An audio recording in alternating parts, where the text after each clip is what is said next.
बिस्मिल्लाहिर्रहमानिर्रहीम। अस्सलाम वालेकुम। सरदार फैसल आपके साथ हाजिर खिदमत है। इस टाइम मैं शहराए दस्तूर इस्लामाबाद हाई कोर्ट के बाहर मौजूद हूँ। आप जानते हैं कि आज नवाज शरीफ साहब की पेशी है। नवाज शरीफ साहब ताहाल पेश नहीं हुए, लेकिन मैं सिक्योरिटी के जो मामलात हैं, यहाँ जो इंतज़ामी मामलात हैं, वो आपके साथ शेयर करता हूँ कि सिक्योरिटी हाई अलर्ट रखी गई है, क्योंकि गुज़श्ता दिन जो 24 तारीख को गुज़श्ता दिनों नवाज शरीफ साहब की जो पेशी हुई थी, उसमें भी कुछ मामलात जो है वो ख़राब हो गए थे। इस वजह से सिक्योरिटी हाई अलर्ट रखी गई है। और अगर मैं बताऊँ कौन कौन से फ़ोर्स के यहाँ लोग मौजूद हैं, तो पुलिस फ़ोर्स के लोग भी मौजूद हैं, FC की फ़ोर्स के भी लोग मौजूद हैं, उसके साथ साथ जो रेंजर के लोग भी मौजूद हैं। आप मेरे साथ देख सकते हैं, मेरे भाई आपको दिखाएंगे कि हर गेट के ऊपर जो है वो मुख्तलिफ फोर्सेस के लोग जो है वो तैनात किए गए हैं, ताकि कोई भी नागहानी सूरत हाल पैदा होती है तो उसे निपटा जा सके।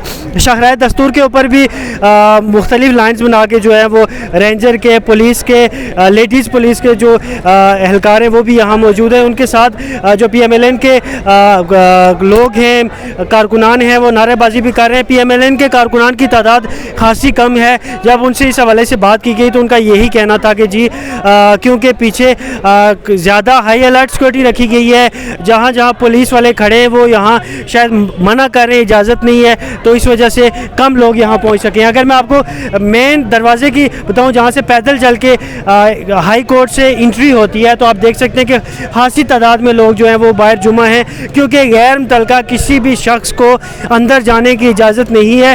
पुलिस वालों के पास एक रजिस्टर मौजूद है, जिस रजिस्टर के ऊपर जिसका भी नाम लिखा गया है वो ही अंदर जा सकता है। काफ़ी लोग मौजूद हैं, इस रास्ते में भी मौजूद हैं। और जो अगर मैं मीडिया के वाले से आपके सामने बात करूं तो तमाम मीडिया टीम्स यहाँ मौजूद हैं, और मीडिया को भी एक स्पेसिफ़िक लोकेशन दी गई है जहाँ पे मीडिया के लोग मौजूद हैं और वो वहाँ से कवरेज कर रहे हैं। बाकी किसी भी गैर मुतल्लका आदमी को यहाँ आने की इजाज़त नहीं है। ये वो सिक्योरिटी के इंतज़ामात थे जो मैंने आपके साथ शेयर किए। जब नवाज शरीफ साहब के केस के हवाले से कोई फ़ैसला आएगा तो वो भी आपके साथ शेयर करूँगा। अपना ख्याल रखिएगा। अल्लाह ने के बान।